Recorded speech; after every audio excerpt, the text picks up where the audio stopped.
अस्सलामुअलैकुम and very happy good morning. सुनो पाकिस्तान में खुशामदीद। मैं हूं जमील सुखेरा और मेरे साथ हैं हिना नियाज़ी।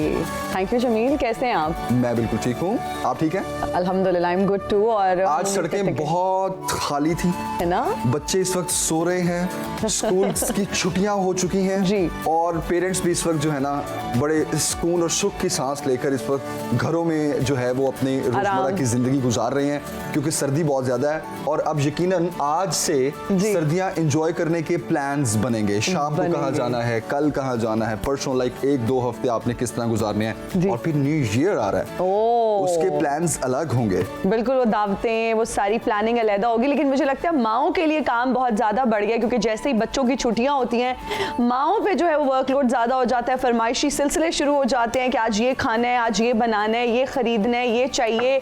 और फिर छुट्टियां जैसे ही आती हैं तो पिकनिक पे जाने के प्लान्स बन रहे होते हैं। लेकिन मौसम जो है मुझे आजकल लग रहा है कुछ फॉगी है, जिसकी वजह से शायद उस तरह से लोग घरों से बाहर नहीं निकल रहे। और मुझे लगता है एहतियात बरतनी चाहिए, क्योंकि मौसम बहुत ज्यादा ठंडा है। अच्छा, कहा भी जा रहा है, ये कहा भी जा रहा है कि आपने अगर आउट ऑफ स्टेशन सफर करना है तो डे टाइम में करें, शाम में या अर्ली मॉर्निंग या रात में आप सफर ना करें बिकॉज ऑफ धुंध, क्योंकि मोटरवेज जगह जगह से बंद होगा।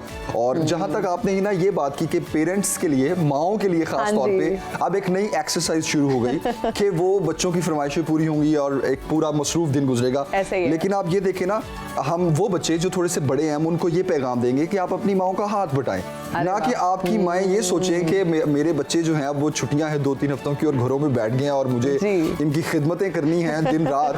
तो जो बच्चे थोड़े बड़े हैं उनको हम ये पैगाम देना चाहते हैं जनाब कि वो अपनी माओं का हाथ बटाएं, बल्कि छुट्टियां हैं तो माएँ जो हैं वो ज्यादा रिलैक्स करें, मुझे लगता है बहुत ज्यादा रिलैक्स फील करें। जमील, आपने बहुत अच्छी बात की और इसी को कंटिन्यू करना चाहूंगी कि माएँ जो हैं वो साल के 12 महीने हमारे लिए काम करती हैं, किचन में बिजी होती हैं, हमारे लिए हर चीज को परफेक्ट बनाने की उनकी पूरी कोशिश होती है। तो जब छुट्टियां होती हैं और जो थोड़े बड़े बच्चे हैं या लड़कियां खास तौर पर, लेकिन मुझे लगता है ये डिस्क्रिमिनेशन से भी बाहर निकलना चाहिए।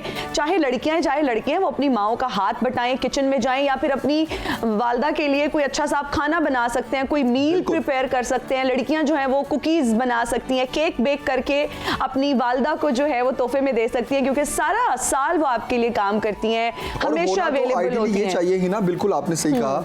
होना तो आइडियली ये चाहिए कि इन छुट्टियों में बच्चे अपने पेरेंट्स से कहें कि अब आप रेस्ट करें, हम घर संभालेंगे, तो क्योंकि बाकी के तमाम दिनों में पेरेंट्स ने घर संभाला होता है और बच्चों की खिदमत हो रही होती है। तो ये एक मौका है। गर्मियों की छुट्टियां होती हैं, जिसके बाद सर्दियों की छुट्टियां होती हैं। अच्छा, गर्मियों की छुट्टियां थोड़ी ज्यादा होती हैं, सर्दियों की थोड़ी कम होती है। तो बच्चों, पेरेंट्स को अपने कम तंग करना है, इतना तंग नहीं करना। और फिर हम जो न्यू ईयर की बात याद आती है जमील, मैंने सॉरी बिल्कुल बचपन की छुट्टियां, वो यादें, जिंदगी वो खूबसूरत लम्हे होता था और वो जिंदगी में दोबारा कभी नहीं आया कि इतना रिलैक्स, कोई टेंशन नहीं है, कोई स्ट्रेस नहीं है, कोई भाग दौड़ नहीं है। बिल्कुल, वो यादें आज भी ताजा होती हैं ना जमील। मैं कभी कभी सोचती हूँ कि वो कितना अच्छा और खूबसूरत वक्त था। अल्हम्दुलिल्लाह अभी भी बहुत अच्छा वक्त है, लेकिन जब यादें बचपन की आती हैं, कभी कभी बैठ के सोचते हैं कि टेंशन फ्री दिन हुआ करते थे, कोई फिक्र नहीं होती थी, कोई टेंशन, कोई स्ट्रेस, बेफिक्री के दिन थे। और उस वक्त वो भी लग रहा होता था कि बड़ा मुश्किल वक्त है जी, ही बहुत काम का प्रेशर है, होमवर्क्स मिल रहे हैं। उस टाइम अपना एक जो है ना स्ट्रेस होता था। लेकिन आज अगर हम सोचते हैं उन यादों के बारे में, उन दिनों के बारे में, तो बहुत अच्छा महसूस होता है और दिल करता है कि बचपन में वापस चले जाएं, क्योंकि बचपन के दिन जो है वो care free, tension free days होते हैं। और मुझे लगता है जैसे जैसे वक्त गुजरता जाता है, आप उम्र के किसी भी हिस्से में हो, अगर पुरानी यादें आती हैं तो ऐसा महसूस होता है कि आज भी आप उन्हीं लम्हों को जी रहे हैं।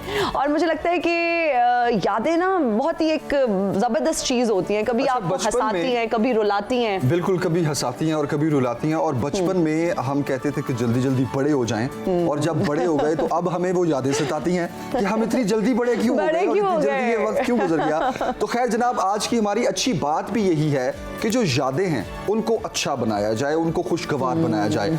अब हिना, एक चीज मैं जरूर मेंशन करना चाहूंगा यहाँ पे अपने नाज़रीन के लिए कि हम अक्सर कहते हैं कि जिंदगी के तजुर्बात आपको सिखाते हैं, इसमें कोई शक नहीं है। लेकिन एक बात याद रखें कि वो जो तजुर्बा है वो आपको वक्त ने सिखाया होता है और वक्त में यादें होती हैं। तो जब आपको 5 साल 10 साल बाद या किसी भी गलती से आपने सीखा होता है, तो बेसिकली उस वक्त की जो तमाम याद होती है, जो यादें होती हैं, वो आपको एहसास या खुशी गमी या इस तरह के एहसासात दिलवाती हैं। तो इसलिए यादों को खुशगवार बनाना चाहिए। और जमील, अक्सर हम एक मुहावरा इस्तेमाल करते हैं कि इंसान अपनी गलतियों से सीखता है। मुझे ये लगता है कि इंसान अपनी यादों से बहुत कुछ सीखता है। अगर अच्छी यादें आपने जिंदगी में बनाई, आप अक्सर बैठे होते हैं अपनी फैमिली के साथ, और अगर मैं अपने पेरेंट्स की बात करूं तो हमें अपनी जवानी के किस्से, अपने बचपन के किस्से सुना रहे होते हैं। हमने तो ऐसी जिंदगी गुजारी, हमारे बचपन में तो ये नहीं होता था, हमारा बचपन तो ऐसा था। तो आई एम श्योर जो अच्छी मेमोरीज होती हैं आप उनको सेवरल टाइम्स कोट करते हैं, फैमिली इवेंट्स में, किसी भी फंक्शन में आप बैठे होते हैं, और वो आपका मूड जो है वो बहुत खुशगवार बनाती है। इसलिए कोशिश करें कि यादों को अच्छा बनाएं,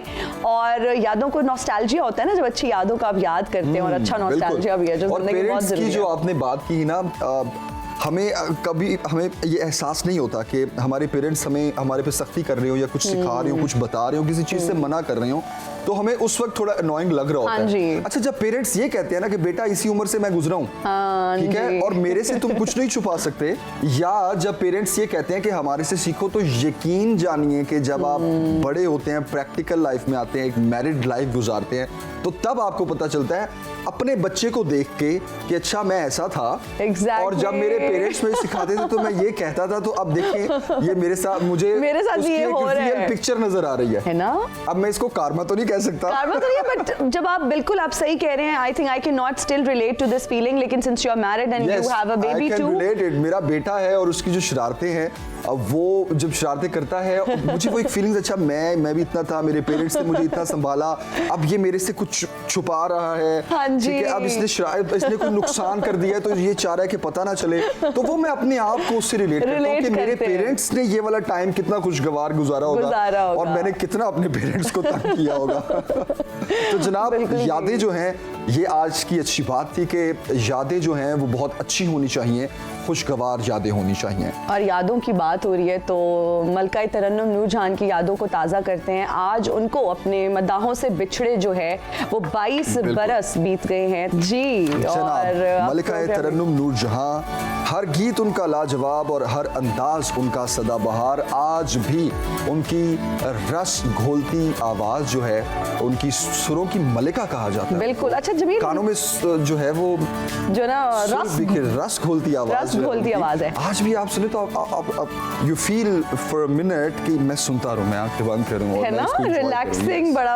अच्छा मुझे बताइए कौन सा गाना उनका जो है वो आपका फेवरेट है? वैसे तो सारे गाने उनके बहुत अच्छे। मैं लिटरली यही कहने लगा था कि मुझे इनके तमाम गाने पसंद हैं, और कहीं अच्छा फिर देखिए एक ऐसी पहचान होती है कि कहीं भी वो प्ले हो रहा हो, एग्जैक्टली झट से आपके ज़हन में आता है अच्छा मलका तरन्नुम नूरजहां का गाना लगा हुआ है। उनकी आवाज ही इतनी मुनफरिद है भाई, जबरदस्त आवाज है। और अच्छा जनाब, अब आपको लिए चलते हैं हम मछली खिलाने। उच शरीफ। हाँ, मछली खिलाएंगे आपको। हाँ ठीक है, इन्होंने सारा वो कर दिया है, सस्पेंस ब्रेक कर दिया है। अच्छा मैं क्योंकि इससे पहले बात करने लगा था कि आपको वो गाना याद है 1 पाउंड फिश वाला? ओह ये जो बड़ा मशहूर हुआ था, 1 पाउंड फिश, 1 पाउंड फिश, ठीक है। और वो इतना वायरल हुआ कि जिनका दिल नहीं भी करता था मछली खाने का, उनका दिल किया कि अब हम मछली खाएं, हम फिश खाएं, और डिफरेंट टाइप्स की जो है ना वो मछलियां खाएं, हम ट्राई करें पूरी दुनिया से। पाकिस्तान की जो मछली है उसकी भी एक ख़ास बात है, उसका एक अपना टेस्ट है, और फिर इसमें काला रहू और तमाम दीगर जो इसमें किस्में आती हैं मछलियों की, उसमें से चंद एक मछलियाँ ऐसी हैं जो लोगों को बहुत पसंद है। जैसे ही सर्दियाँ आती हैं तो जो फिश पॉइंट्स होते हैं वहाँ पे रश बहुत ज़्यादा बढ़ जाता है। Exactly. और फिर क्या होता है कि जिस तरह अक्सर हम डिस्कशन कर रहे होते हैं, हम कहते हैं मछली खानी है तो कसूर चलिए, है ना, ये खाना है तो फलां जगह चले। अब आज हम आपको लेके जा रहे हैं उच शरीफ, क्योंकि उच शरीफ का भी कुछ पॉइंट्स ऐसे हैं मछली के जो बहुत मशहूर हैं, और लोग वहाँ पर स्पेशली वहाँ पर जाते हैं और मछली को एंजॉय करते हैं। बिल्कुल, तो जानते हैं इस हवाले से जी रजब अली से। जी बिल्कुल, सर्दी की शिद्दत में इजाफे के साथ ही उच्च शरीफ के शहरियों ने फ़िश पॉइंट्स का रुख कर लिया है। कुदरती ग़िज़ाइयत से भरपूर मछली हर उम्र के लोगों की पसंदीदा ग़िज़ा है। मैं इस वक्त मौजूद हूँ एक फ़िश पॉइंट पर, मेरे साथ मौजूद है एक दुकानदार। इनसे जानते हैं कि इनके पास किस किस्म की मछली तैयार की जाती है। जी बताइएगा कि किस तरह से मछली तैयार करते हैं और कौन कौन सी किस्म की मछली आपके पास तैयार की जाती है? हमारे यहाँ सबसे पहले जो है ना पेपर फिश तैयार की जाती है। उसके बाद अब तो सियालकोटी भी आ गई है, पकौड़ा भी आ गया है, सज्जी भी है, ग्रिल फिश भी आ गई है। सर्दी के बढ़ते हुए यहाँ पर बहुत ज़्यादा रश होता है। रात 12 बजे तक यहाँ पर आवाम जो है ना वो मछली से लुत्फ़अंदोज़ होते हैं। जी दूसरा बताइएगा कि भी जिस तरह से मछली की तलब में इजाफा हुआ है तो इसी हिसाब से इसकी कीमतों में भी इजाफा हुआ होगा, इस हवाले से क्या कहना चाहेंगे?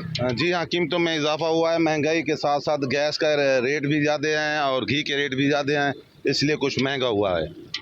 जी ये थे एक फ़िश पॉइंट के ओनर जो कि बता रहे थे कि मछली की कीमतों और तलब की वजह से इसके रेट में भी इजाफा हुआ है। जी रजब, बहुत शुक्रिया आपका। और हमें लग रहा है कि आपने भी बहुत इंजॉय किया इस मछली को, ट्राई किया, मछली खाई भी है। अच्छा, ओपन एयर लाइक आपके सामने, आप ऐसे नहीं फील होता कि जैसे लाइक आप किसी कैंपिंग पे गए हुए हैं और चलते फिरते जो है ना खाना खा रहे हैं, फूड एंजॉय कर रहे हैं और डिफरेंट टेस्ट उसके हुए हैं। अच्छा, मुझे मछली से एक और बात याद आई कि हम जब मछली खरीदने जाते हैं तो अच्छा, हम दोनों को ये बातें ज़्यादा इसलिए याद आती हैं क्योंकि प्रैक्टिकली अगर देखा जाए तो आपसे हमारा यही दिल करता है बातें करने का। क्योंकि जब आप ग्रोसरी करने जाएं, सब्जी खरीदने जाएं, गोश्त खरीदने जाएं, मछली का सीज़न है, बहुत ज़्यादा आप देखते हैं कि रेडियो पर मछलियाँ पड़ी हैं, फिर उनकी इतनी इकसाम है। फिर अब लाहौर में जगह जगह, जिस तरह हमने कुछ दिन पहले भी बताया कि लाइव मछली बिकना शुरू हो गया है। टैंक में एक गाड़ी में, पिकअप में टैंक रख के, टैंक में जिंदा मछली है और वो जिंदा मछली जो है उसको आप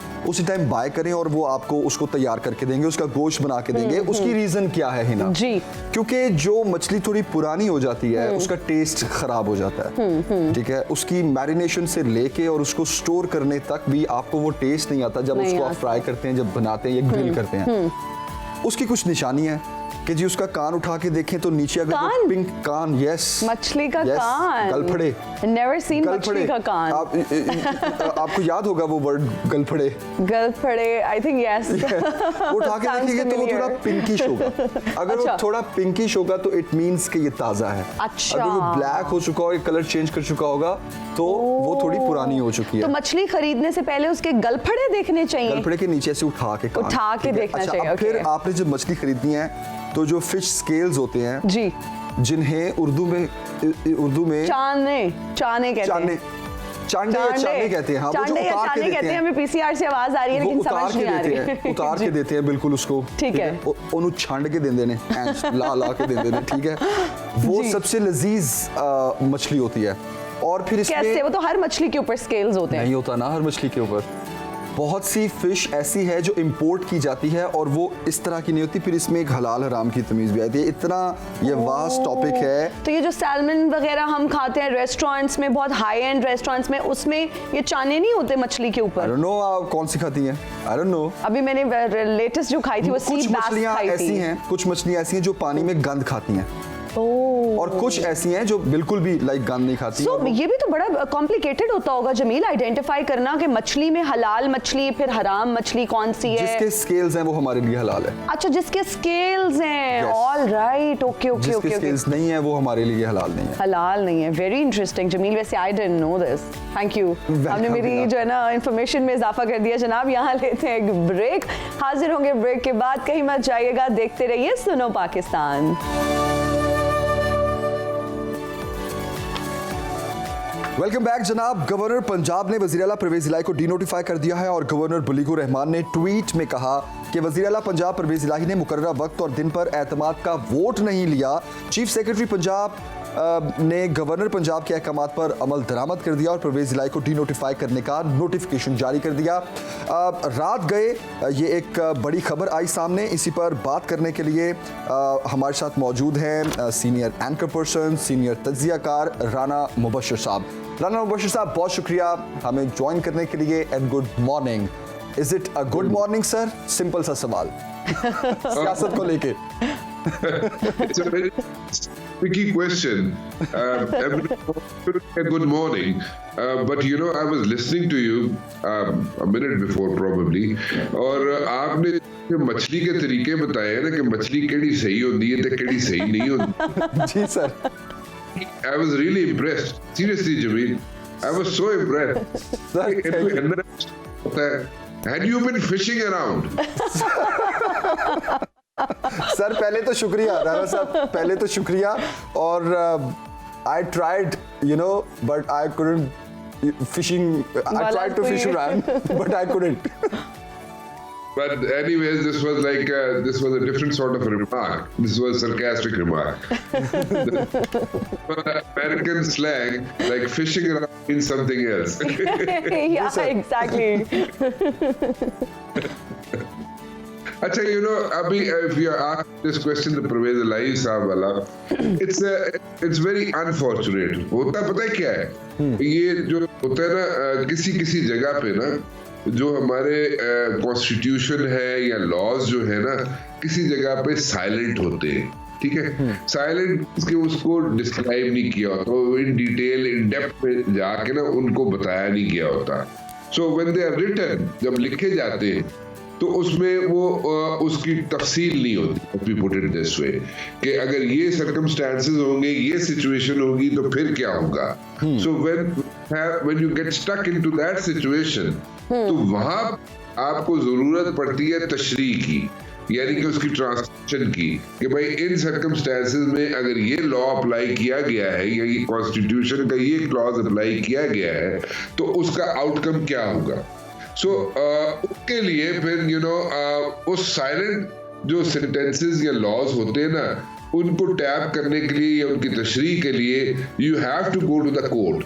ठीक है, एंड इस किस्म की सिचुएशन के अंदर जब फंस जाता है बंदा या ओपोनेंट्स फंस जाते हैं, let me put it this way, तो they will have to knock the door of the court. So वो सिचुएशन हो रही है परवेज इलाही साहब से उनके साथ कि उन्हें कोर्ट में जाना पड़ रहा है. और इस सिचुएशन में जो गवर्नर ने इकदाम लिए और जो स्पीकर पंजाब असेंबली ने इकदाम लिए, उनकी तशरीह के लिए उनको वहां पे जाना. So it's very unfortunate. It's because, why do I say it's very unfortunate? Because कि आपने देखा पिछले कई महीनों में ये कोई दूसरा तीसरा इंसिडेंट है कि पंजाब में, जो पाकिस्तान का इतना बड़ा सूबा है और इसमें बड़ी सब सारी लोगों की नजरें होती है, पाकिस्तान के अलावा भी नेबरिंग कंट्रीज की नजरें होती है, तो वो सब लोग इसकी तरफ देख रहे होते हैं. इस तरह जीरो इन करके ना, इस तरह बिल्कुल ग्लू हुए होते हैं कि यार इतने हो की रहा है, what is going on politically. तो वो उस सिचुएशन को बड़ा ग्रिप ही होता है, बड़ा ट्रिकी हो जाती है सिचुएशन. उसमें जाके इन डिटेल जाके उसको देखते हैं ये लोग. सो आई पर्सनली इनको, जो हमारे पॉलिटिशियंस हैं, असेंबलीज हैं, उसके अंदर लोग बैठे हुए हैं, चाहे प्रोविंशियल असेंबलीज है, चाहे नेशनल असेंबली है, चाहे अपर हाउस है, उसके अंदर जो लोग बैठे हुए हैं वो उनको चाहिए कि ऐसी जो जगह है जहाँ पे लॉ साइलेंट है, उनको खुद ही डिसाइड करें ना. उनके अंदर जो अमेंडमेंट्स है या उनके अंदर चेंजेस लेके आनी खुद करें, बजाय इसके कि हर दूसरे दिन तुसी कोर्ट दे कोल दौड़ते जाओ. तुसी आपे क्यों नहीं कर देते? So many politicians, there so many good politicians over here, और वो उसको पढ़े लिखे लोग हैं यहाँ पे बहुत से, वो जाके उसको ठीक कर ले. सो मेरे ख्याल में they should sort things out. Politicians जो है खुद if they can sort things out तो उसमें बहुत अच्छा रहेगा. सर अब मौजूदा जी राणा साहब, मौजूदा हालात को आप आईनी और कानूनी बहरान कहेंगे या फिर सियासत के खिलाड़ियों का खेल जिनको सब कुछ ही पता है?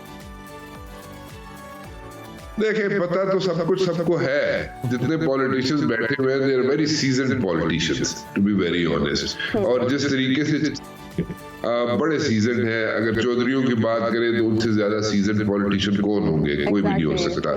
और अगर हम जो पीडीएम की इतनी बड़ी बड़ी जमातें, इतनी बड़े बड़े लीडरान और इतने ब्रेन्स बैठे होंगे, लीगल एक्सपर्ट्स बैठे होंगे, तो उनसे भी बेहतर कोई नहीं जान सकता. So I personally think power game is very different.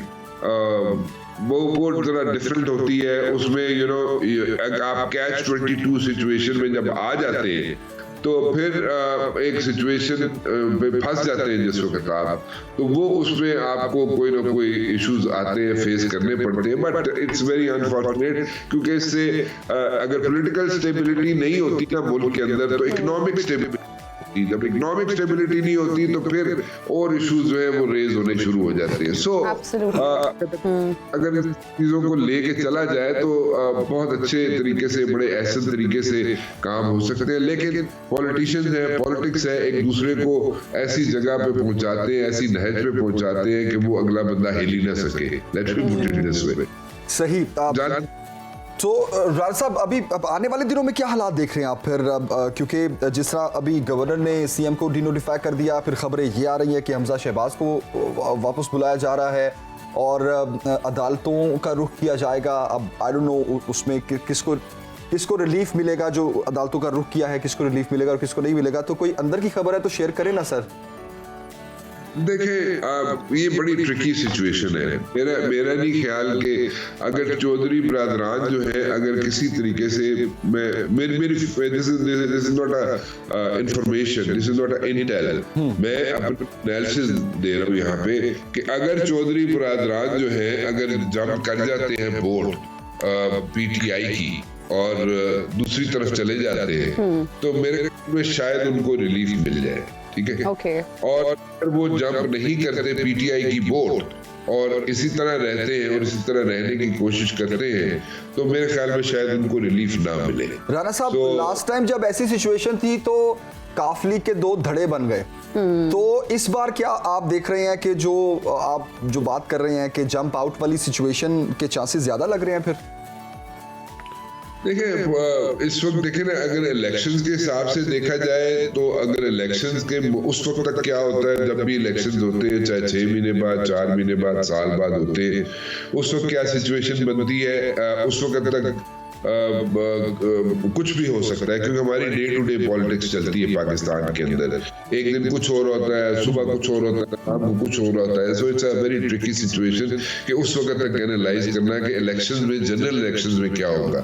लेकिन एज ऑफ नाउ अगर देखा जाए तो मेरा नहीं ख्याल कि चौधरी बरादरान चाहते थे या उनकी ख्वाहिश थी कि वो चीफ मिनिस्टर के ओहदे से ही, ऑफिस से वो चले जाएं। वो चाहते यही थे कि उनके पास जो चीफ मिनिस्टरशिप का ओहदा आया है या वो बैठे हुए जहाँ पे ऑफिस में, उसको कंटिन्यू रखे इन वन वे और दी अदर। सो वो ऑब्वियसली कौन जाना चाहता है चीफ मिनिस्टर के ओहदा छोड़ के, क्योंकि मेरे ख्याल में प्राइम मिनिस्टर के ओहदे से ज्यादा पावरफुल ओहदा है चीफ मिनिस्टर पंजाब का ओहदा। सो वो कंटिन्यू रखना चाहते होंगे। तो सर, ये जो असेंबलियां तहलील करने का मामला है, ये फिर पीछे रह गया? सॉरी, फिर बोलिएगा क्या? असेंबलियां तहलील करने का जो मामला है, क्या ये पीछे रह गया है? आज देखिए, पीछे रह गया ना। फ्राइडे की डेट दी थी इमरान खान ने कि जनाब इमरान खान कह रहे थे कि जनाब फ्राइडे को तहलील कर देंगे, लेकिन मुझे समझ नहीं आती कि तहलील करनी थी तो कर दो, दे रहे हो, ठीक है ना।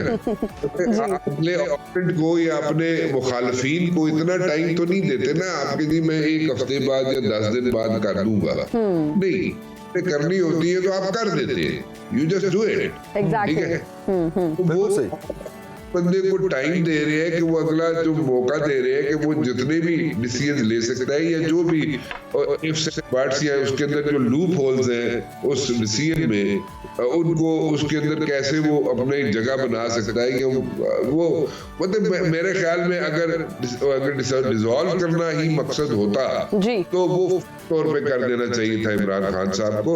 इतना टाइम नहीं देना चाहिए था ऑपोनेंट्स को। तो राणा साहब, आपके ख्याल में अब जिस तरह अगर असेंबलियां तहलील हो जाती हैं तो आपको लगता है कि आम इंतखाबात की राह हमवार हो जाएगी? देखें, अगर असेंबलियां दोनों तहलील हो जाती हैं, जैसे इमरान खान साहब चाहते थे कि जनाब KPK की और पंजाब की भी असेंबली तहलील हो जाए, जो कि मुझे भी नजर नहीं आ रही वैसे इस वक्त, लेकिन अगर दोनों तहलील हो जाती है तो फिर एक देखे ना, तकरीबन ऑलमोस्ट लाइक 69-70% जो है यहाँ पे सीटें वेकेंट हो जाएंगी। तो फिर एक सिचुएशन बन सकती है जनरल इलेक्शंस की तरफ जाने के लिए। तो वो जो है, जैसे इमरान खान कहते हैं कि जनाब अर्ली इलेक्शंस कराए जाए, वो एक सिचुएशन बन सकती थी। लेकिन मेरा नहीं ख्याल कि एक बड़ा मुश्किल होगा काम कि असेंबलियां इस वक्त इस सिचुएशन में तहलील की जाए, क्योंकि आप देखें 99% ये ठीक कहते हैं चौधरी बिरादरान कि 99% जो लोग हैं जो इस वक्त पंजाब असेंबली में बैठे हैं वो नहीं चाहते कि असेंबलियां तहलील हो। उसके रीजन ये है कि जनाब उसके अंदर देखें यहाँ पे फंड्स हैं, फंड्स जो है अभी जगह पे गए हैं, किसी जगह पे नहीं गए हैं, किसी जगह पे इशू हुए हैं, किसी जगह पे इशू नहीं हुए हैं। लोगों के कुछ काम है, काम फंसे हुए होते हैं, वो पाइपलाइन में है। तीसरा यहाँ पे अभी अगर लोगों को कहा जाए कि फौरन जाके इलेक्शन लड़ो, तो मेरा नहीं ख्याल कि वो फाइनेंशियली अफोर्ड कर सकते हैं इस वक्त इलेक्शन लड़ना, क्योंकि अभी तो उनकी हुकूमत आई है चौधरी बिरादरान की और फौरी तौर पे वो हुकूमत है, तो वो there are so many things you know जो कि रियलिटी है। ये कहा जाए कि जी इलेक्शन पैसे नहीं लगते, क्यों नहीं लगते? लगने ने पैसे, किन्हें क्या नहीं लगने ने पैसे, ठीक है। और ये मतलब किसने कहा है कि फंड्स नहीं मिलते? मिलते हैं फंड्स, बिल्कुल मिलते हैं। तो रियलिटी इसको ऐसे ही झूठ बोलता रहे बंदा, बिल्कुल मिलते हैं। तो वो इस वक्त मेरे ख्याल में वो अफोर्ड नहीं कर सकते ये सब चीजें। बिल्कुल सही। तो 99% लोग असेंबलियां नहीं चाहते पंजाब की कि वो टूटी जाए, तोड़ी जाए। राणा साहब, ऑन अ लाइटर नोट वैसे एक सवाल पूछना चाह रहा हूँ। पंजाबी की एक कहावत है, पहले हट्टी फिर चट्टी ते फिर खट्टी। तो जब खट्टी वाला दिन आ गए तो मेरा नहीं ख्याल कि असेंबलियां तहलील होगी, जिस तरह पावर गेम है और पैसा है और फंड्स है। व्हाट डू यू से? वैसे गल बिल्कुल ठीक की थी जो है मिलना है आके मैं Sir, I'll be waiting. Ran साहब, I'll be waiting, sir.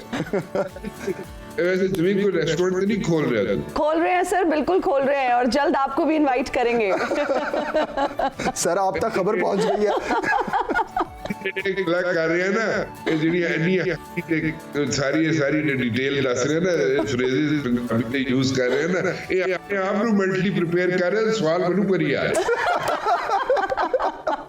Rana साहब, thank you very much for joining us sir. बहुत शुक्रिया, बहुत अच्छा लगा आपने भी ज्वाइन किया और आपकी बातें बिल्कुल सही हैं और आई एम स्पीचलेस। और सुबह मुझे लगता है कि पॉलिटिक्स के साथ अगर थोड़ा सा इस तरह का भी तड़का लग जाए तो मजा ही आ जाता है ना, सियासत के साथ साथ लाइटर नोट पे। राणा साहब कुछ कहना चाह रहे हैं? जी राणा साहब, वेरी ऑनेस्ट, मैं बिल्कुल बड़ा रिलक्टेंट था सुबह शो करने का, लेकिन आप दोनों ने made my morning a very, very good morning and a very good morning to everyone. Thank you so much, thank you very much. Thank you for the compliment. Thank you very much. That means a lot, sir. It's coming from you. बहुत शुक्रिया, हमारे लिए ये बहुत honour की बात है, बहुत ऑनर की बात है और बहुत बड़ा कॉम्प्लीमेंट है हमारे लिए। And you look sharp, sir. सुबह I like your jacket, by the way. and point of view and comments also.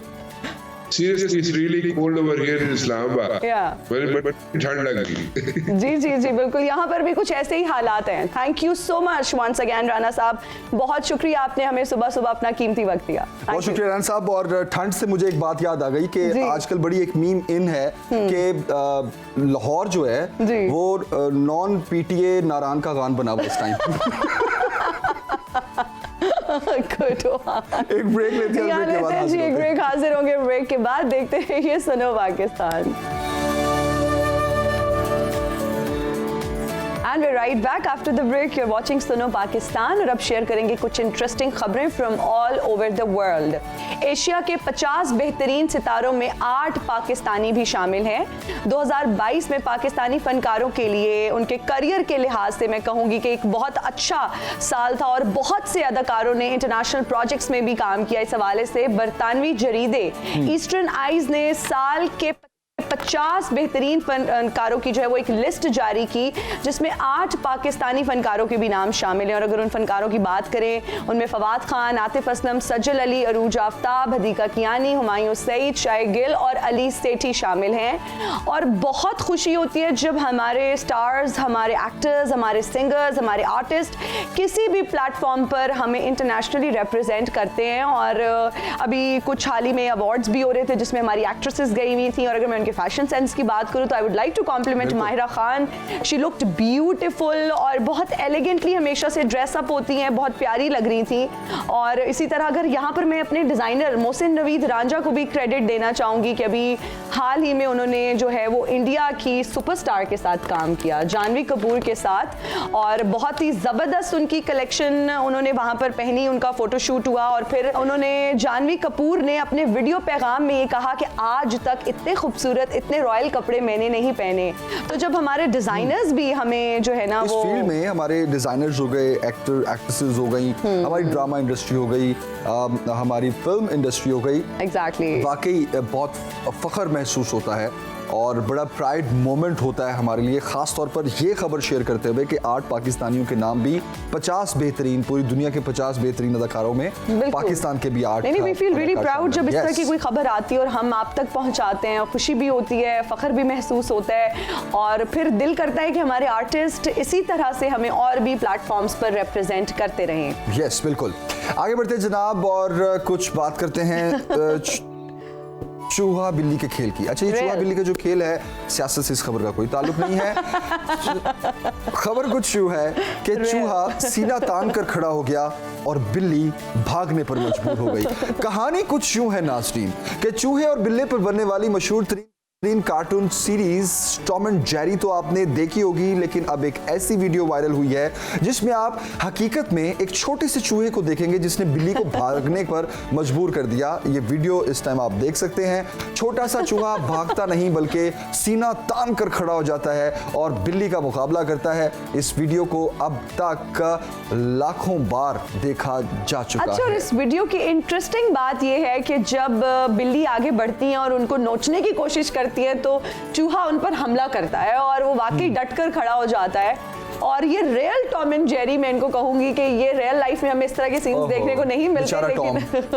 बेचारा टॉम यूं यूं यूं हाथों से आगे से जेरी कह रहा है तेरी ऐसी थी तैसी निकल यहाँ से। तो भाई ऐसे भी हो जाता है कभी कभी, इजी ना लिया करें आप चूहे को भी। और जनाब हम अब हमारे जो प्रोड्यूसर साहब हैं वो ये कह रहे हैं कि पाकिस्तान सैर करवाएं, तो हम आपको आज सैर करवा रहे हैं खरपोचों की। खरपोचो, ओके, स्कर्दू में वाक़े किलों का राजा यानी खरपोचो, ये अपनी मिसाल आप है। इस तारीखी किले को मखमून ख़ानदान के नामवर राजा ने बनवाया था और इसी राजा ने स्कर्दू शहर भी आबाद किया था। यूं किला खरपोचो और स्कर्दू हम उम्र हैं। तो आइए जनाब किला खरपोचो की सैर करते हैं। ये देखिए जनाब, क्या खूबसूरत ये किला बनाया गया है। और विंटेज, अगर आप यहाँ से जमीन ये व्यूज देखें तो बहुत सारे लोगों ने जब ये वीडियो देखी तो उनका ये कहना था कि पाकिस्तान लग ही नहीं रहा, मतलब कोई बाहर की कोई और फॉरेन कंट्री के ऐसे लग रहा है सैर करें। और बर्फीली चट्टाने, पहाड़, वैसे बाहर वालों के लिए मैं अक्सर आपकी बात से मुझे बात आती है कि लोग कहते हैं कि बाहर की दुनिया और ये वो। अच्छा, अगर वहाँ बैठ के हम बात करें तो उनके लिए हम बाहर की दुनिया ना, जी जी जी जी उनके लिए हम बाहर की दुनिया, तो हम उनको बाहर की दुनिया दिखाने के लिए बिल्कुल जी। खरपोचो फोर्ट स्कर्दू है जनाब, आप देखें इनके इसके खूबसूरत नज़ारे हैं ये। और आप आजकल तो बर्फबारी भी हो चुकी है और देखने से ताल्लुक़ रखती है ये जगह। और जब सफ़ेदी में ढक जाती है, छुप जाती है ये जगह, ये किला, तो फिर तो बहुत ही खूबसूरत लगता है जी। अच्छा, शुरू में इस किले को खरपोचे कहा जाता था, फिर बाद में इसका नाम जो है वो आहिस्ता आहिस्ता जब बहुत सारे लोगों ने इसका नाम इस्तेमाल करना शुरू किया तो खरपोचो फिर इसको कहना शुरू कर दिया। और चंद मौरखीन ने फिर इसका नाम जो है वो चेंज करके खरपोचो रख दिया। आई थिंक कि खरपोचो कहना ज्यादा आसान है ना, इजी टू से। यस, बिल्कुल जी। एक ब्रेक लेते हैं जनाब, ब्रेक के बाद हाजिर होंगे। स्टे विद अस, देखते रहिए सुनो पाकिस्तान।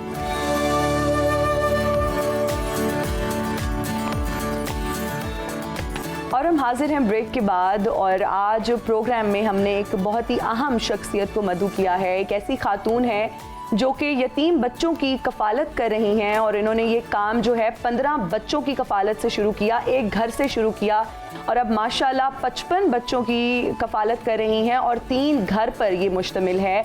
और मैं थोड़ी सी डिटेल बताना चाहूँगी। अपने वालिद साहब से इंस्पायर होके ये इस तरफ आई और अलमरा फाउंडेशन वो ये ओन करती हैं और उसको चला रही हैं, बहुत सक्सेसफुली उसको चला रही हैं। और अगर थोड़ी सी डिटेल्स बताई जाएँ तो इनका ये कहना है कि खुद भी ये कैवलरी ग्राउंड में रहती हैं, उसके साथ ही उन्होंने उसकी बिल्डिंग्स बनाई हुई हैं, और जिस तरह इनके घर का माहौल है, जिस तरह इन्होंने अपना घर बनाया हुआ है, वैसी ही फाउंडेशन इन्होंने बनाई हुई है वहाँ पर। उसी तरह बच्चों की कफालत की जाती है जिस तरह आप अपने बच्चों का ख्याल रखते हैं। लिविंग स्टैंडर्ड, उनकी एजुकेशन, हर चीज़ का ख्याल बहुत अच्छे से रख रही हैं। इस वक्त हमारे साथ मौजूद हैं सोफिया वड़ैच साहिबा। Thank you for joining us. अस्सलाम वालेकुम। बहुत खुशी हुई आपसे मिलके। और सबसे पहले तो आप इतना नेक काम कर रही हैं, इतना इनक्रेडिबल काम कर रही हैं, यतीम बच्चों की कफालत का काम। तो इंस्पिरेशन की तरफ आते हैं। आप अपने वालिद साहब से इंस्पायर हुई और आप इस तरफ आई। वालिद साहब क्या करते थे, किस तरह से उनसे इंस्पायर हुई, अपने सफ़र के बारे में बताइए। ये काम जो है ये बेसिकली मेरे फादर ने स्टार्ट किया था जी, और वो 1995 में उन्होंने ये काम शुरू किया, जिसमें रोज़ाना की बुनियाद पे सैकड़ों लोगों को वो खाना खिलाया करते थे। नाश्ता हमारी स्पेशलिटी थी ओके। जी। और तहज्जुद के टाइम पे वो खुद किचन में जाके कुक के साथ मिलके नाश्ता बनाते थे, बड़े बड़े देगचों में। और आई रिमेम्बर कि मैं सो रही होती थी और मुझे आवाज़ें उस टाइम पे, ज़ाहिर है बचपन था तो आप आवाज़ों से जाग जाते हैं ना। तो ये एक रूटीन थी कि रोज़ सुबह तहज्जुद के टाइम हमारे घर में नाश्ता बनता था, और उसके बाद वो खुद ड्राइवर के साथ गाड़ी में रखते थे और खुद सड़कों पे जाके, स्पेशली चबुर्जी में जो मजदूर तबका है वो सो रहा होता है, जो डिफरेंट शहरों से आए होते हैं, उनके घर नहीं होते। तो मेरे वालिद साहब का ये ख्याल था कि ये मुसाफिर हैं और इनको अगर हम नाश्ता करा देंगे ना तो एटलीस्ट दिन में तो ये दिहाड़ीदार मजदूर हैं, कुछ ना कुछ कमाएंगे, खा लेंगे। लेकिन जब ये रात को थक हार के सोएंगे ना तो इन्हें ये टेंशन नहीं होगी कि सुबह हमने नाश्ता कहाँ से करना है। माशाल्लाह। तो वो सुबह उनको नाश्ता करवाते थे। इसके अलावा रेलवे स्टेशन चले जाते थे, जो मुसाफिर खाना है वहाँ पे जो मुसाफिर सोए होते हैं उनके ऊपर अगर सर्दियाँ होती थी तो उनको बिस्तर दे देते थे, कंबल दे देते थे। इसके अलावा किसी के पास टिकट्स नहीं होते थे, उनको टिकट्स ले देते थे। किसी के पास रास्ते का खर्चा नहीं होता था, उन्हें वो दे देते थे। तो ये वो सब चीज़ें हैं जो मैं देखते हुए बड़ी हुई हूँ, और जिसे आप कह लें कि आपकी तरबियत का हिस्सा बन जाते हैं। बिल्कुल बिल्कुल।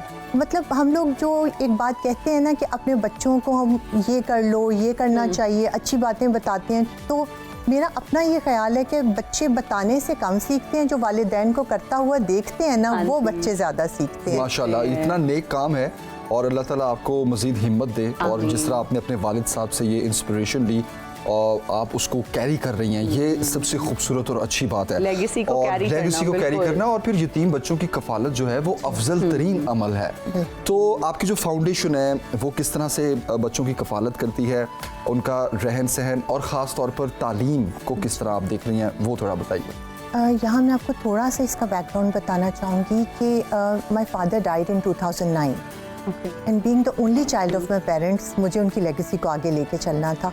तो उसी तरह से जो चीज़ें वो कर रहे थे, मैंने यही कोशिश की कि मैं कुछ और फैमिलीज़ को ऐड कर लूँ उसमें, जिनको मंथली राशन देते थे या जो मंथली स्टाइपेंड देते थे कुछ फैमिलीज़ को। तो मैंने उसमें नंबर्स तो ऐड किए, लोगों को ऐड किया, बट इसी तरह खाना भी लेट्स से कि वो 400 लोगों को महीने का लाइक डेली बेसिस पे सुबह दे रहे थे जी। तो हम लोगों ने उसकी तादाद बढ़ा दी, 500 पे कर लिया। लेकिन ये वो चीज़ें थी कि लगता था कि नहीं ये काफ़ी नहीं है, कुछ और करना चाहिए। और स्पेशली जब छोटे बच्चों को मैं देखती थी जो यतीम और बेसहारा हैं या उनके बारे में सुनती थी किसी से, तो मुझे बहुत तकलीफ होती थी और हमेशा यही ख्वाहिश होती थी कि मैं कुछ कर सकूँ इनके लिए। तो उस टाइम पे मैंने 1-2 दफ़ा अपनी ख्वाहिश का इजहार किया अपने हस्बैंड से, अपने इन लॉज से।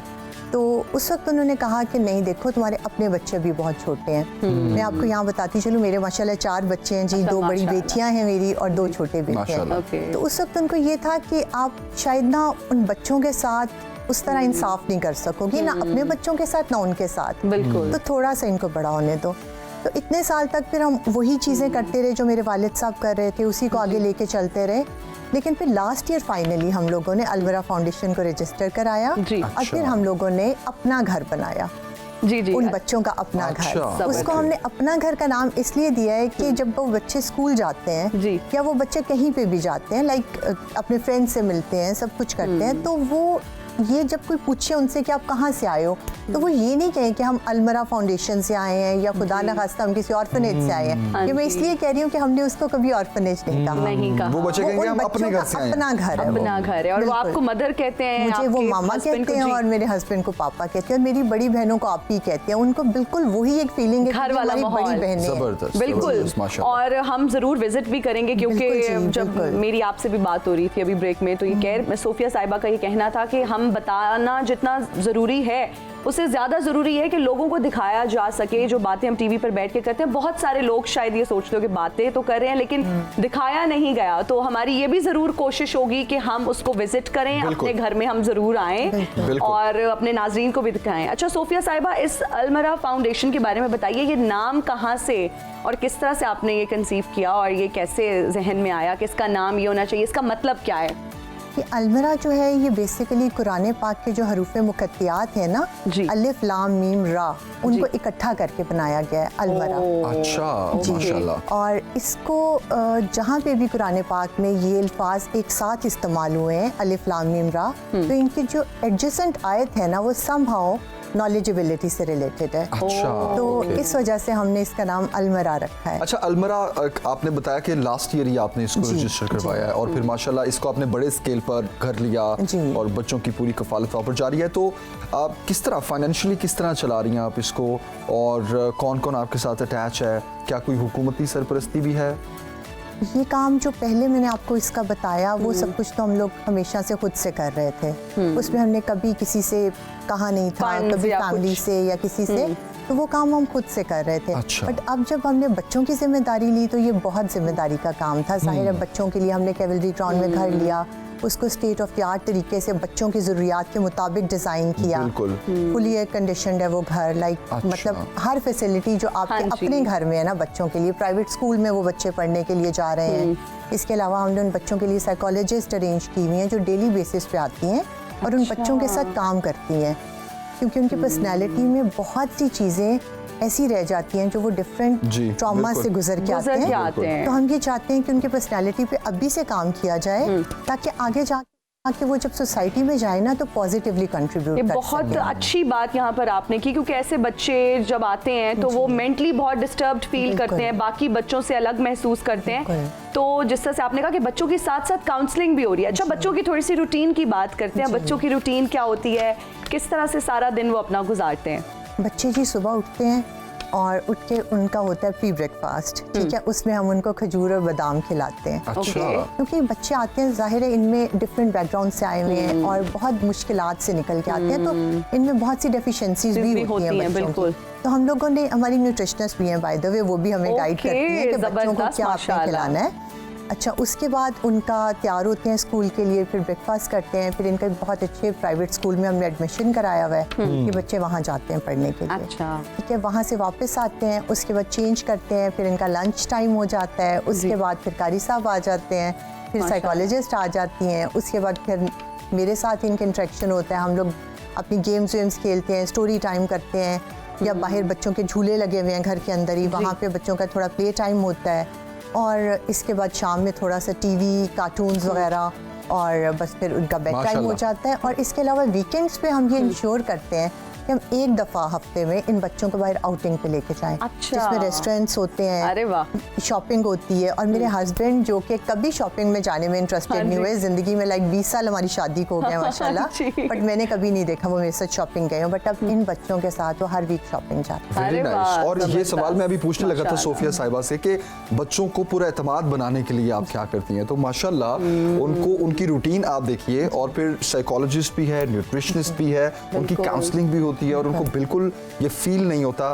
कि अच्छा, माँ बाप से होता दूर बेसिकली ये है, माँ बाप से दूर है, बिल्कुल। अच्छा, होता ये है कि जब स्कूल में बच्चे जाते हैं और डिफरेंट फ्रेंड्स जब बनते हैं, तब बेसिकली ये एक ज्यादा उनके लिए डिस्टर्बिंग टाइम शुरू हो जाता है। तो आपने उस हर चीज को केटर मैं किया। यहाँ आपको एक छोटी सी एग्जांपल देना चाहूँगी इस हवाले से कि हमारा एक बच्चा है, बहुत क्यूट, हमारा फेवरेट बच्चा है, मतलब सब भी माशाल्लाह फेवरेट है, बट कुछ हाँ जी। बच्चे होते हैं ना जो खुद से प्यार दिल लेते के हैं, बहुत करीब होते हैं, और बिल्कुल। बहुत कॉन्फिडेंट, वो स्कूल में भी सबका फेवरेट है। अच्छा। तो स्टार्ट में गया कुछ टाइम में, तो किसी बच्चे ने पूछा कि तुम्हारे पापा क्या करते हैं, लाइक जैसे बच्चे आपस में हाँ बात जी। करते हैं, तो ही वाज सो कॉन्फिडेंट माशाल्लाह। उसकी टीचर ने मुझे बताया जी। कि वो कहते हैं मेरे पापा DIG हैं पुलिस में।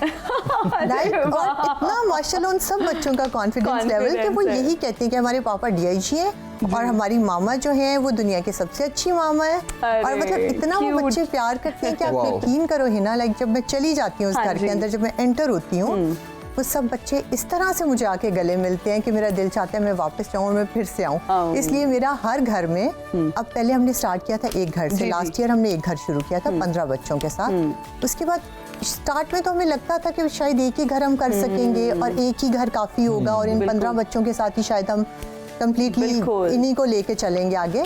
लेकिन अल्लाह ताला ने कुछ ऐसा लिखा हुआ था कि अल्लाह ताला ने हमें इस्तिताअत दी और फिर जिन बच्चों का नसीब लिखा हुआ था कि उन्होंने आने, बच्चे आते गए और अल्लाह ताला ने उनकी किस्मत को अगला घर शुरू किया। फिर अब अल्हम्दुलिल्लाह हमने तीसरा घर शुरू कर दिया और अब हमारी like with in a year 55 बच्चे हो गए हैं और हर घर में हमारी कोशिश है कि 20 से ऊपर बच्चे हम ना अच्छा, रखें। बच्चे आने का क्या क्राइटेरिया है या क्या तरीक़ाकार है, किस उम्र के बच्चे आते हैं और आपकी ये जो आपका अपना घर है इसमें लोग किस तरह आपके साथ आपको राब्ता करते हैं या किस तरह वहाँ पर बच्चे आते हैं, ये भी बताइए। ये बच्चे जो हैं, हमारा क्राइटेरिया जो है, हमने स्टार्ट में तो ये रखा था कि बच्चा या यतीम हो या मिस्कीन हो, फिर हम उनको लेते हैं।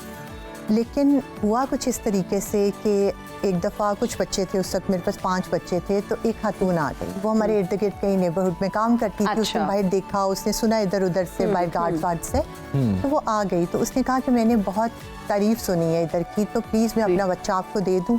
तो मैंने कहा आप बता दें, आप अगर हमारे क्राइटेरिया पे पूरे उतरते हैं तो आप बता दें। तो उसने कहा कि नहीं जी, मेरे हस्बैंड जो हैं वो कैंसर पेशेंट हैं और वो बेड रिडन हैं और मैं मतलब लेकिन ज़िंदा है, मतलब मेरा बच्चा नहीं उसमें आ सकता, बट आप उसको रख लें। मैंने कहा देखिए हम नहीं रख सकते ना, एक क्राइटेरिया होता है। तो उसने फिर, उसकी आंखों में आंसू थे उस मोमेंट ना, मैंने ये डिसाइड किया कि नहीं, बस शी सेड कि ठीक है, फिर मैं दुआ करती हूँ मेरा बच्चा यतीम जल्दी हो जाए, फिर आप रख लेंगे उसको। तो वो एक लम्हा था कि मैंने कहा क्राइटेरिया इंसानियत से बढ़ के नहीं। अरे वाह, बहुत खूबसूरत आपने बात की है ये, बिल्कुल। तो मैंने उस वक्त बोला तुम छोड़ जाओ अपने बेटे को। अच्छा। तो मतलब फिर आप जाहिर है, आप स्टार्ट में आप ये कहते हैं कि हम ये करेंगे वो करेंगे, ये क्राइटेरिया होना चाहिए, सख्ती होनी चाहिए, बट साथ साथ इंसान जब देखता है ना तो आप उसमें और इर्द गिर्द के जब आप लोगों को देखते हैं, जब तकलीफ में आप किसी को देखते हैं, आप वो ये नहीं सोचते कि क्या क्राइटेरिया है। और हमारा बेसिकली 3 से 5 साल के बच्चों को हम रखते हैं और हमने जो स्टार्ट किया हमें यही था कि 2.5 साल से 5 साल का बच्चा हो जाए, मतलब 2.5-3 का मिनिमम हो और 5 साल तक का हो। बिकॉज 5 साल का भी ये कि आपको पता है जैसे 5 साल की उम्र तक जो है इंसान की कंप्लीट ब्रेन की डेवलपमेंट हो जाती है। तो हमारी यही ख्वाहिश थी छोटे बच्चे हों ताकि उन पे साइकोलॉजिस्ट काम करे, सारा कुछ हो, तो वो एक नॉर्मल तरीके से ग्रो कर सकें। बिकॉज बहुत बड़े बच्चे फिर वो शायद आप उनको उस हिसाब से चेंज नहीं कर सकते, उनका माइंड बहुत रिजिड हो जाता है। 3 से 5 साल तक के बच्चों को आप लोग लेते हैं और कब तक के लिए, लाइक उसका तो कोई क्राइटेरिया? अच्छा, यहाँ मैं आपको थोड़ा सा बताती चलूँ, हमारे घर में, अपने घर में उन बच्चों के फोटोज़ लगे हुए हैं।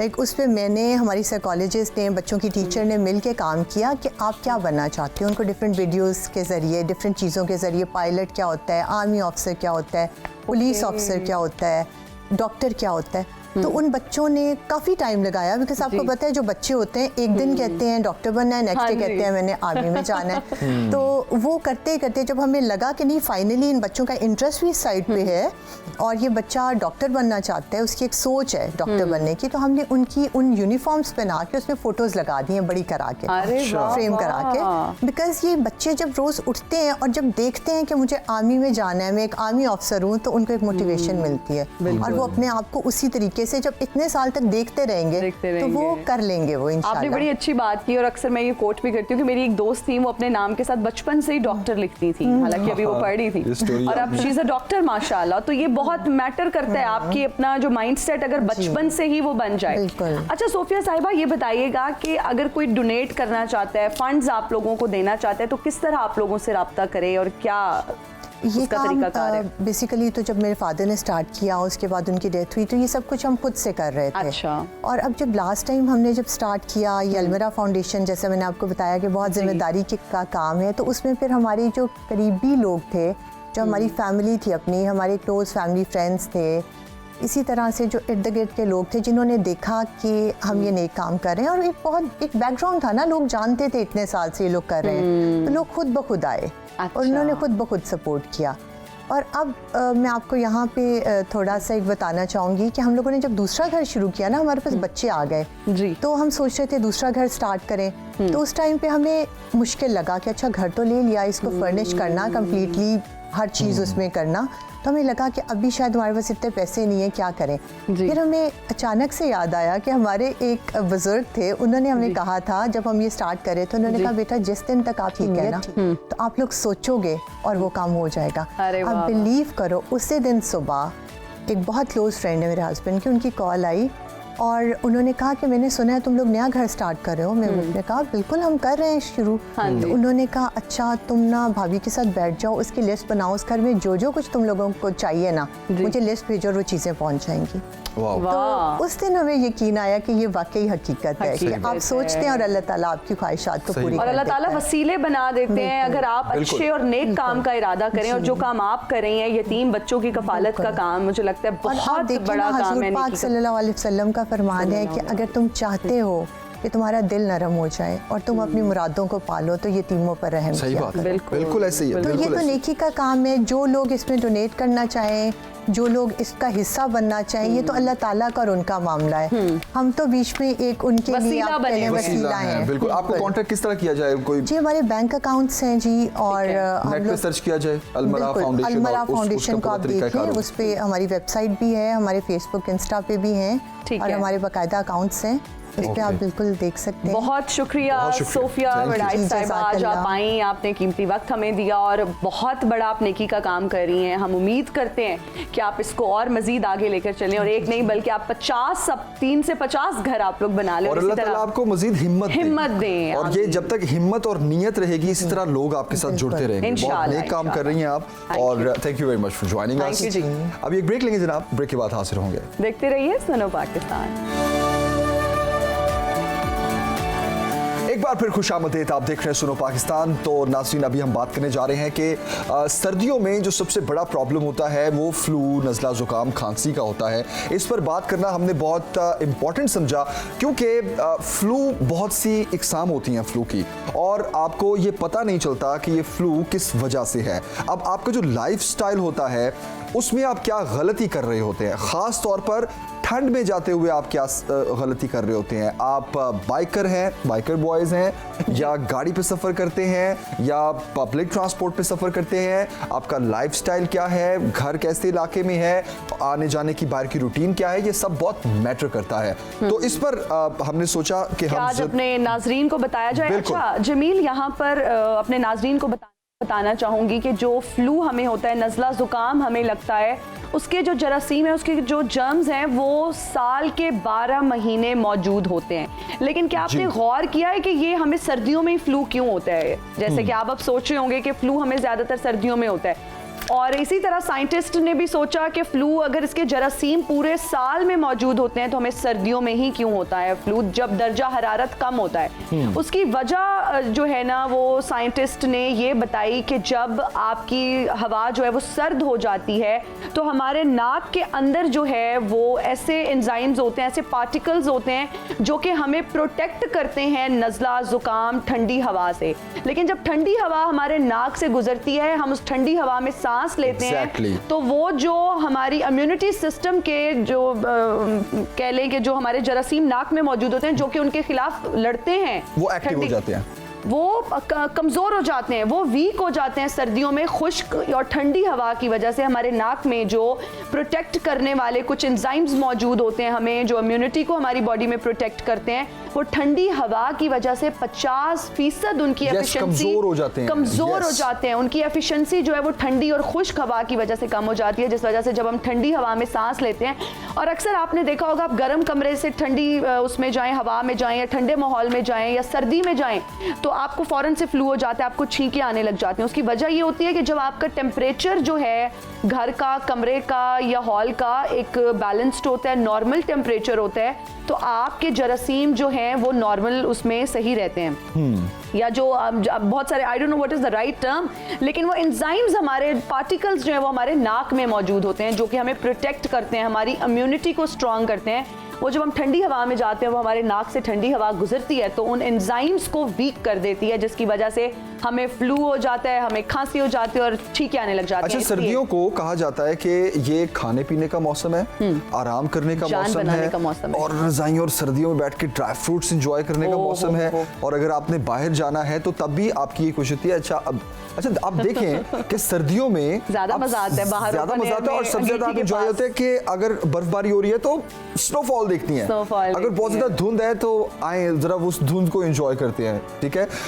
तो जनाब, ऐसे में भी आपने अपना ख्याल, इस तरह जिस तरह हिना ने बताया कि आपका इम्यून सिस्टम जो है उस पर किस तरह ये फ्लू का एक असर होता है, और फ्लू से फिर खांसी, नज़ला, जुकाम और फिर ये सारी चीजें, और फिर बुखार तक की कैफियत हो जाती है। अब आते हैं इसके इलाज की तरफ, और उसके लिए हमें ज्वाइन किया है प्रोफेसर डॉक्टर मोहम्मद राशिद ज़िया साहब ने। डॉक्टर साहब, thank you very much for joining us and good morning. कहिएगा, आने वाले 2-3 माह जो हैं बहुत इम्पॉर्टेंट है इस हवाले से कि आप फ्लू का शिकार हो सकते हैं, खांसी, नज़ला, ज़ुकाम, बुखार, ये कैफियत आपको आने वाले 2-3 माह में फेस करनी पड़ सकती है, और अक्सर ये वायरल भी हो जाता है। तो कहिएगा, किस तरह से बचा जाए?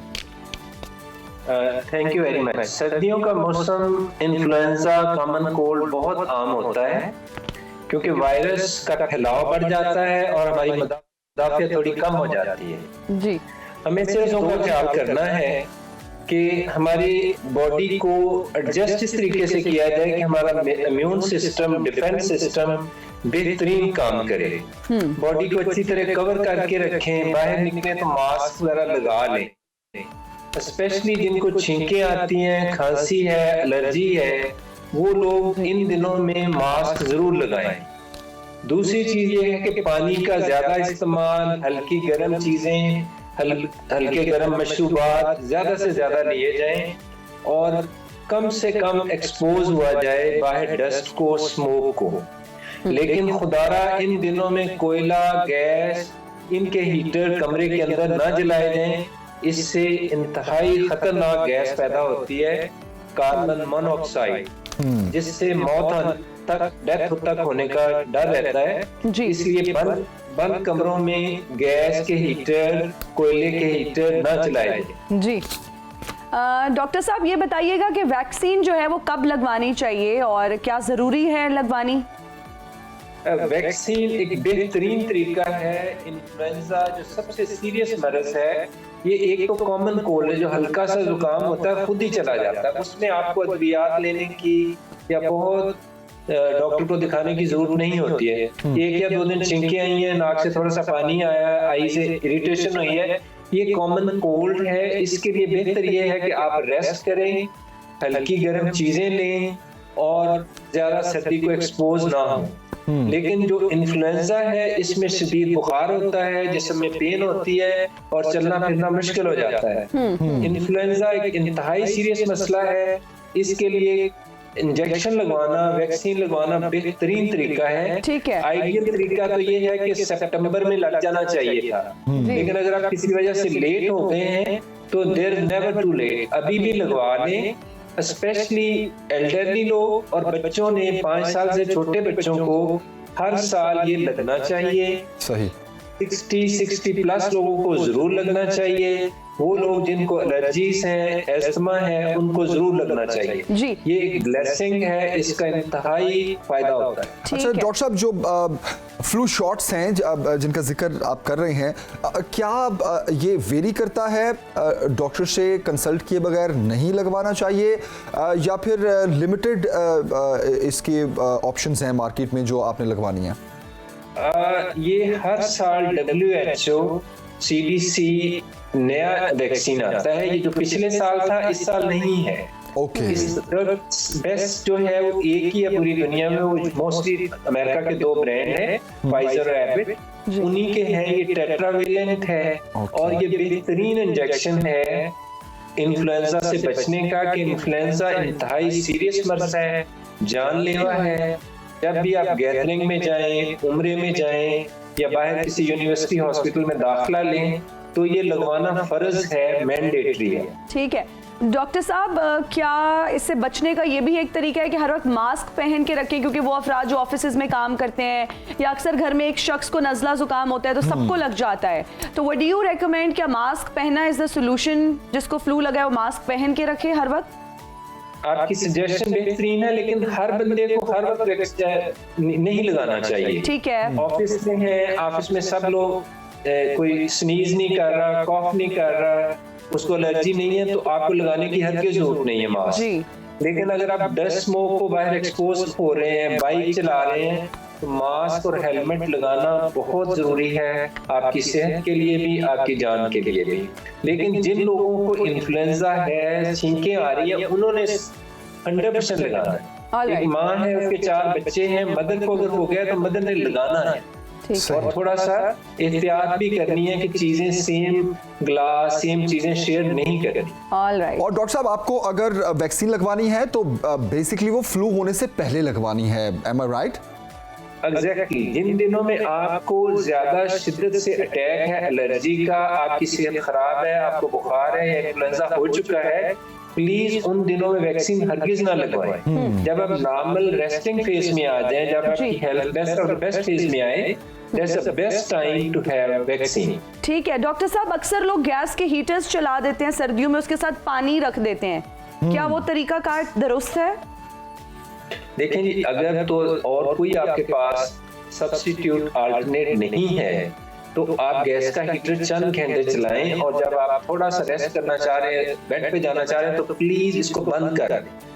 इस पे कार्बन मोनोऑक्साइड पैदा होती है और ये इंतहाई जानलेवा है, इतनी जानलेवा है कि ये 200 टाइम ज्यादा ब्लड के साथ बाइंड करती है कार्बन मोनोऑक्साइड, और इसका फिर हल ऑक्सीजन लगाना भी नहीं।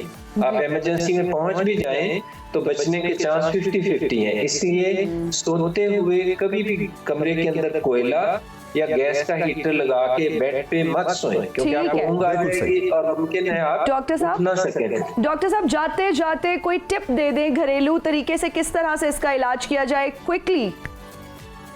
सबसे बेहतरीन ये है कि आप पानी का इस्तेमाल ज्यादा करें, वार्म चीजें ज्यादा लें, अपनी स्माइल का ख्याल करें और सिंपल डाइट लें और वार्म चीजें लें, इंशाल्लाह आप ठीक रहेंगे। बिल्कुल सही। डॉक्टर मोहम्मद राशिद ज़िया साहब, बहुत शुक्रिया आपके वक्त के लिए, और नाज़रीन बहुत उम्मीद करते हैं कि बहुत हेल्पफुल होगा। और अभी एक ब्रेक लेते हैं, ब्रेक के बाद वापस आते हैं। और हम हाजिर हैं ब्रेक के बाद। आप देख रहे हैं सुनो पाकिस्तान, और अब बात करेंगे न्यूजीलैंड की। न्यूजीलैंड की टीम जो है वो पाकिस्तान कल आ चुकी है। इस पर बात करने के लिए हमें स्पोर्ट्स एनालिस्ट, हमारे बहुत ही फेवरेट इरफान सईद साहब ने ज्वाइन किया है। अस्सलाम वालेकुम, गुड मॉर्निंग, कैसे हैं आप? अल्हम्दुलिल्लाह जी। इरफान साहब, ऐसे आपके आते ही जो है ना हमारे चेहरों पे स्माइल आ जाती है और ब्रेक में ही हम हंसना शुरू कर देते हैं, इतने आप लाइवली हैं। और हमें इंतजार होता है कि इरफान साहब जो है वो कितनी देर में आ रहे हैं। कितनी देर में आएंगे? देखिए, मैं सुबह उठता नहीं हूं, आप लोगों के लिए सुबह जल्दी उठ के आता हूं। Thank you very much, thank you very much Irfan साहब। और टाइम चूंकि कम है तो इसलिए हम जो है वो फोकस करते हैं न्यूजीलैंड वर्सेस पाकिस्तान होने वाले मैचेस की। वनडे सीरीज भी है, टेस्ट मैच भी है, क्या स्ट्रैटेजी होनी चाहिए, और पीसीबी में एक बड़ी तब्दीली के बाद क्या आप टीम में भी तब्दीली देख रहे हैं? देखिए, उसमें जहाँ तक पहले सिलेक्शन की बात कर लेते हैं, 2 मेनली चेंजेस आई। हसन अली को रखा गया है हारिस रऊफ की जगह पे, और दूसरा कामरान गुलाम को अजहर अली की जगह पे। ये दोनों वो चेंजिंग थी, शायद आपको याद होगा हम पिछली सीरीज में भी बात करते रहे कि इनको टीम में होना चाहिए। सेठी साहब ने आते साथ ही कल प्रेस कॉन्फ्रेंस जो की उसमें कहा कि काश उन्होंने टीम अनाउंस ना की होती तो हम मेजर लेवल पे चेंजेस करते, बट अब कर चुके हैं। तो अब 2 स्कूल ऑफ थॉट हैं, एक ये है कि ऑल टुगेदर चेंज किया जाए, एक ये है कि ये सीरीज़ चलने दे उसके बाद करें। तो अभी हम मंडे को मेरा ख्याल मोस्ट लाइकली ये मीटिंग करेंगे अपनी, और उसमें कोई डिसीजन लेंगे, बट मेरा ख्याल है कि ये सीरीज़ शायद ये चलने दें। और क्योंकि अब उसके बाद PSL है, फिर 2-2.5 मंथ का गैप मिलेगा इनको, और फिर ये अपने तमाम डिसीजन लेंगे। प्लस ये जो अभी नया आपने देखा चेयरमैन PCB और पूरी एक कमेटी, मैनेजमेंट कमेटी बनाई गई है, जो इनके अंडर 14 लोग आपने देखे पीपल हैं जो कमेटी के मेंबरान हैं। अब इनका काम ये है कि 120 डेज़ का इनको टारगेट दिया गया। उस 120 डेज़ के अंदर इन्होंने 3 मेजर काम करने हैं। एक तो जो 2014 का आइन है उसको रिस्टोर करना है, उसके एम्बेड के अंदर इन्होंने ये करना है कि इन्होंने सबसे पहले डिपार्टमेंट क्रिकेट जो हम बात कर रहे थे उस दिन उसको रिस्टोर करना है, वो सबसे इनका मेन टास्क हो, क्लब क्रिकेट को रिवाइव करना है, जी। दूसरा वो होगा, और तीसरा फिर ये जब 120 डेज कंप्लीशन होंगे, इसे एड हॉक सॉर्ट ऑफ भी आप कह सकते हो। अच्छा, ओके। फिर ये उसके अंदर ये होगा कि जो क्रिकेट बोर्ड है, जो एक गवर्निंग बॉडी जो है, वो फिर आइन के तहत दो मेंबर्स जो होंगे, उनका नाम जो है पैटर्न इन चीफ जो पीएम साहब होते हैं उनको देंगे, और फिर उसमें से किसी एक को वो as a chairman PCB announce करेंगे, और फिर पूरी बॉडी प्रॉपर तरीके से काम करेंगे। तो ये एड हॉक सॉर्ट ऑफ ये चीज़ है जो 120 डेज तक अपना काम करेंगे, और उसके साथ फिर आगे एग्जीक्यूशन आएगी। जहाँ तक इनकी बात करें तो सबसे इम्पोर्टेंट चीज़ ये है इसकी, जो आपने क्वेश्चन पूछा जमील, कि कैसे देखते हैं, वो इस तरह है कि अगर आप 2 डेकेड की बात करें तो सेठी साहब का टेन्योर सबसे बेहतर आपको टेन्योर लगा। उसमें 2-3 चीज़ें जो टॉप ऑफ द लिस्ट हैं। नंबर 1 इनके क्रेडिट पे सबसे पहली चीज़ जाती है जो इंटरनेशनल क्रिकेट पाकिस्तान में रिवाइव हुई, वो सेठी साहब की काविश थी। ठीक है। दूसरी चीज़ जो इन्होंने सबसे अच्छी की वो आपने PSL बहुत बड़ा सेहरा इनके जाता है, जिस तरह की एफर्ट की। ये थोड़ा सा मेलो पर्सनैलिटी, सबमिसिव पर्सनैलिटी है, आप शायद आपको हेडलाइन में उस तरह नजर ना आए, बट ये डिप्लोमेटिक पॉइंट ऑफ व्यू से बड़े स्ट्रॉन्ग है। और मैं हमेशा इस चीज़ का मानना है कि चेयरमैन पीसीबी जो है ये मैनेजमेंट की जॉब है, ये इसका क्रिकेटर होना दैट इज नॉट मैंडेटरी। जैसे ये इदारा है, इधर आपके जी शोबिस का बंदा हेड होना चाहिए, तो दैट इज नॉट रिक्वायर्ड, क्योंकि उसने एडमिनिस्ट्रेशन को देखना है। उसने ये शोबिस देखे, शोबिस को या किसी भी फील्ड को आगे जो लोग उनको चला रहे हैं वो उस फील्ड से होने चाहिए। बिल्कुल। हेड जो है, हेड का उसमें होना जरूरी नहीं। बिल्कुल। और इस लिहाज से मेरा ख्याल है कि मैं तो बहुत होपफुल हूँ कि चीजें हम भी बहुत होपफुल हैं, हम हमेशा से बहुत होपफुल होते हैं। लास्ट में नोट पे कहना चाहूँ, जो इनकी सबसे बड़ी क्रेडिट पे चीज जाती है, वो जो एक कॉम्बो बनाया था इन्होंने मिकी आर्थर और सरफराज का, जिसने पाकिस्तान को बहुत फतुहात दी, 2 साल T20 में नंबर 1 रहे, आप चैंपियन ट्रॉफी जीती। तो मेरा ख्याल है कि ये इनके क्रेडिट पे 3-4 चीजें हैं जो हमने 2 डेकेड में देखा इतना अच्छा काम नहीं हुआ। बिल्कुल, you're right sir. Irfan Zaheer साहब, thank you very much for joining us. और नाज़रीन, आपसे मुलाकात होगी इंशाल्लाह अब मंडे को। अपना बहुत सा ख्याल रखिए। मुझे और जमील सुखेरा को दीजिए इजाजत। अल्लाह हाफिज। Bye bye. बाय।